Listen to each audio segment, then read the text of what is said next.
Kwa kuwa imepata maji Ngusero shida, ninaamini kabisa na maeneo mengine watapata maji. Eneo hili lilikuwa ni kame sana. Nilikuwa nikiwahoji lakini wakawa wananipa majibu yasiyoridhisha kabisa. Hawa wengine wananiambia sijui ardhi ya Kiteto miamba yake ni Afrika chazi, sijui nini na nini ya mipasuko. Leo mbona maji yametoka mengi ya namna hiyo? Ngusero shida ni oye. Hivi mnalala mna?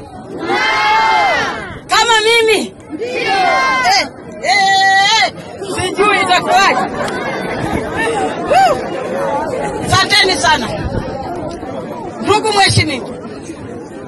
Yani nilivyokuona siku ile pale hospitali pale, nilidhania unatudanganya.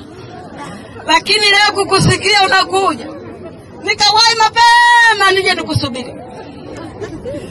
Maji yalivyotoboka hata malaika wa Mungu hawa wadogo walichota kwenye viparapara, wanaenda wanamwaga. Baba, wewe huna mtoto wa mgongoni wala wa tumboni, wote ni watoto wako. Masai ni mtoto wako, Mkaba ni mtoto wako, kila kabila ni mtoto wako. Na ulivyotukumbatia tumekuona kabisa, na sisi tunakuombea baraka kwa Mungu. Watamu wanakuja kwenda kupima maji, hata mimi nilikuwa mtoto. Lakini leo nashukuru kwamba kuna maji pale yafanya nini? Yametoka. Hivyo tunahitaji maji ya kunywa.